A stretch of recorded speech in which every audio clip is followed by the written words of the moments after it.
Standard 7 subject general science second unit plans structure and function. आज आपण route या वनस्पतीच्या अवयवाविषयी माहिती बघणार आहोत.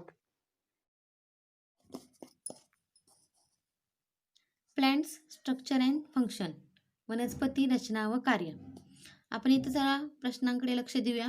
What help us to easily identify the plants around अस.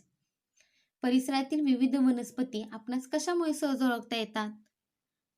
आपण त्या वनस्पती ओळखतो तर त्यांच्या वनस्पतीच्या अवयवावरून. Which are the various part of plants. वनस्पतीचे विविध अवयव कोणकोणते आहेत? मूळ, खोड, पान, फूल आणि फळ. हे आपण लहानपणापासून शिकत आहोत की हे वनस्पतींचे वेगवेगळे अवयव आहेत. The root, stem, leaves, flowers, fruit etc of different plant are different. वेगवेगळ्या वनस्पतींचे मूळ, खोड, पाने, फुले, फळे इत्यादी वेगवेगळे असतात. We can identify plants with the help of this different characteristic. या विशेष गुणधर्माचा वापर करून आपण वनस्पतींना ओळखतो. Let us now acquaint observe ourselves with these plants organs in greater details. आपण वनस्पतीच्या या अवयवांची आता सविस्तर ओळख करून घेऊया. पहिला आहे रूट. रूट म्हणजे मूळ. ओके, बघूया माहिती. The part the growth of inside the seed towards the soil is called the radicle and the part that grows above the soil is called the plumule. बीच्या आतून जमिनीच्या दिशेने वाढणाऱ्या भागाला आदिमूळ म्हणतात. रेडिकल म्हणजेच आदिमूळ म्हणतात. तर जमिनीच्या वर वाढणाऱ्या भागाला अंकुर असे म्हणतात. प्लुमूल म्हणजे अंकुर. व काही इथे दिलेलं आहे. ही आहे आपली बी. ह्या बीच्या जमिनीच्या वरच्या दिशेला वाढणाऱ्याला काय म्हणतात? प्लुमूल.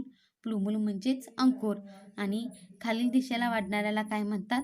तर आदिमूळ. आदी म्हणजे सुरुवातीचं मूळ हे आहे. The root that forms from the radicle grows into the ground. आदिमुळापासून बनलेल्या मुळांची वाढ जमिनीच्या खाली होते. हे जे आदिमूळ आहेत ह्यांची वाढ जमिनीच्या खाली होते. The root is thick near the ground and gradually taper to a pointed end. मुळाचा जमिनीलगतचा भाग जाडसर असतो. पुढे तो निमुळता होत जाऊन टोकदार होतो. This part of the plant growing below the soil for support is called root. मग मूळ कशाला म्हणतात? जमिनीखाली आधारासाठी वाढणाऱ्या वनस्पतींच्या या अवयवास मूळ म्हणतात. काय सांगितले? Plants growing below the soil for support is called root. जमिनीच्या खाली आधारासाठी वाढणाऱ्या वनस्पतींना मूळ असे म्हणतात. आता त्याची सविस्तर माहिती बघूया. पुढचा आहे roots of some plants produce secondary roots. जमिनीमध्ये काही वनस्पतींच्या मुळांना उपमुळे फुटतात. That grow obliquely and spread far and wide in the soil. ती तिरपी वाढून जमिनीत दूरवर पसरतात. Root support the plant.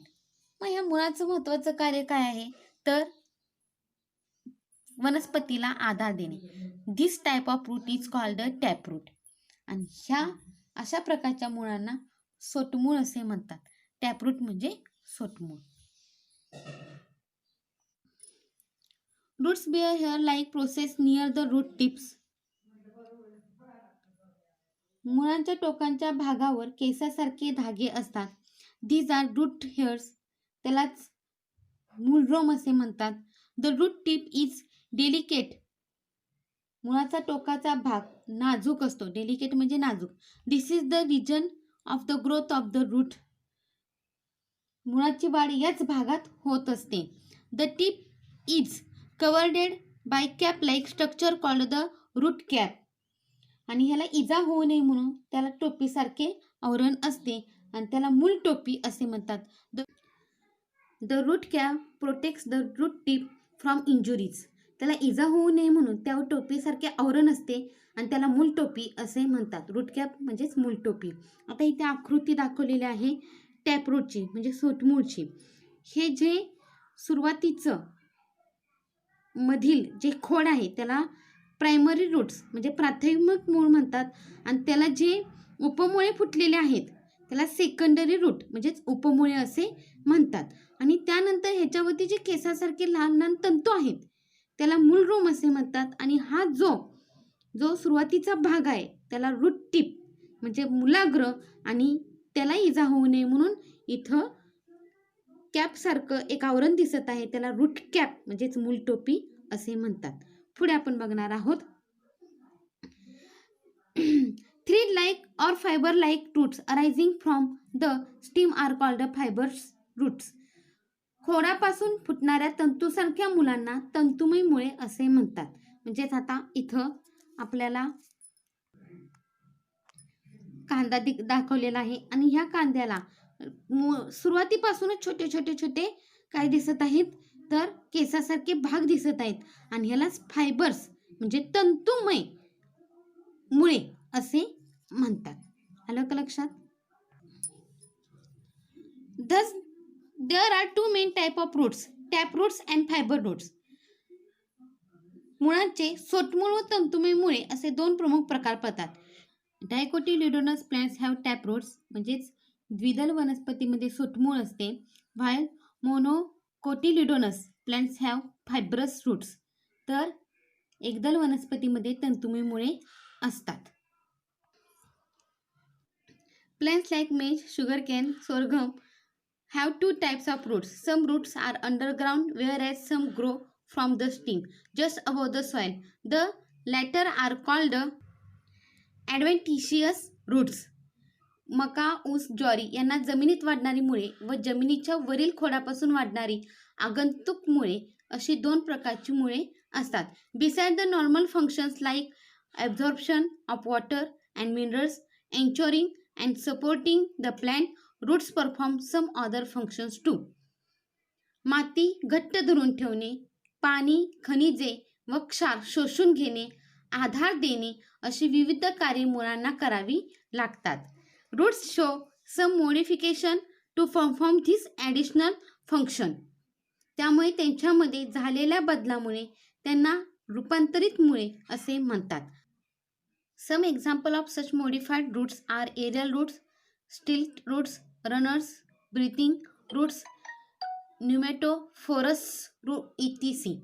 म्हणजेच यामध्ये प्रामुख्याने हवाईमुळे, आधारमुळे, धावतीमुळे, श्वसनमुळे यांचा समावेश होतो.